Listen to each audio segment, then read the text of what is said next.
I wanted to take just a few minutes and talk to you about the soul. What is its origin and what is it?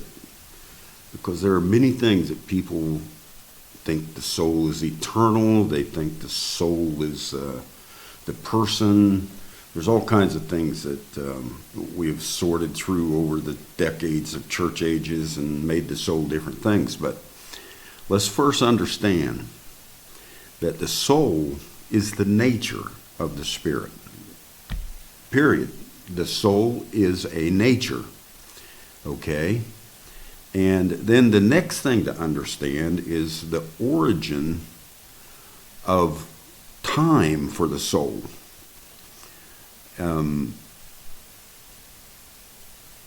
When is that origin? When did the soul begin? If it's not eternal, so to speak, when did the soul begin? Well, the soul is a nature. So the soul of humanity began when humanity began.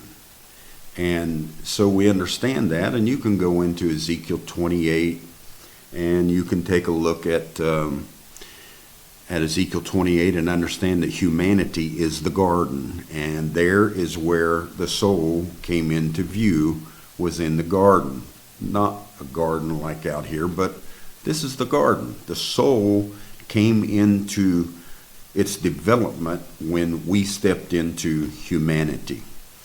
It's our nature or our character. That's what a soul is. A soul, a nature, is a character of the person. So the soul was formed in humanity. Prior to humanity, you couldn't say that we were a living soul. We were alive, we were well, we were theophany, we were spirit, and we were there, but we hadn't taken on humanity yet, where the soul came about. If you can't understand that, go back to Genesis 1:26 and 27. Let us make man in our image and in our likeness. And then in Genesis 2, we do so, and it says that man became a living soul. We were not that before, but when we stepped into humanity, we became a living soul. So now we know the soul is the character or the nature of a person. And we know where the beginning of the soul is, and that is when you come into humanity, you begin to develop and you become a living soul. The soul is not an entity or a person, if you want to call it that.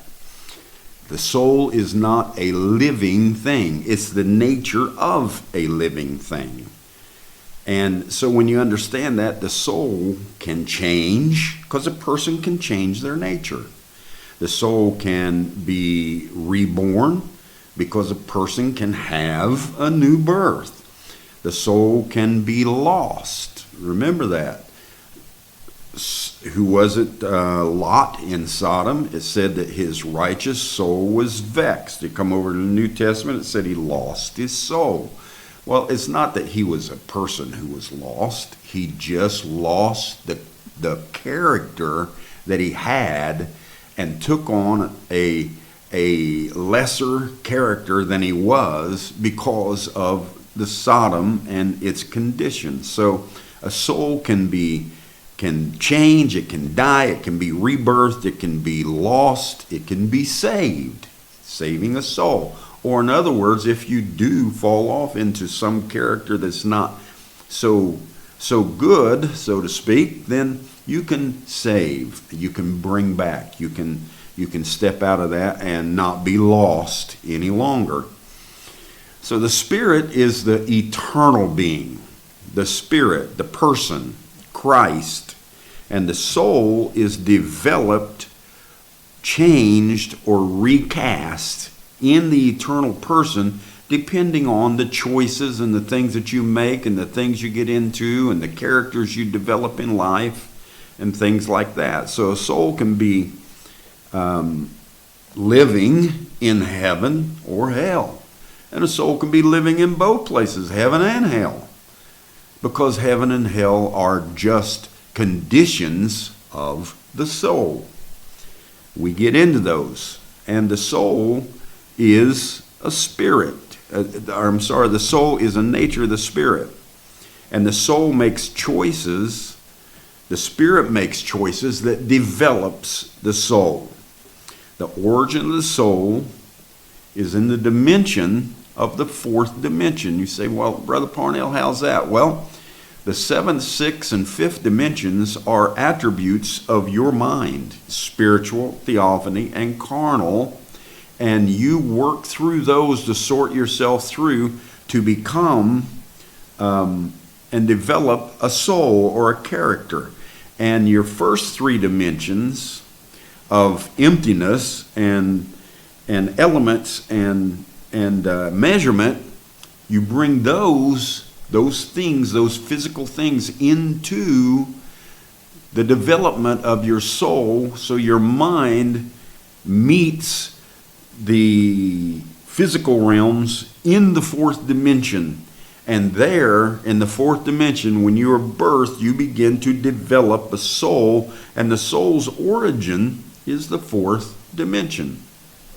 It begins to develop itself in the fourth dimension. The order of the soul is in the dimension of discovery. That's the fourth dimension.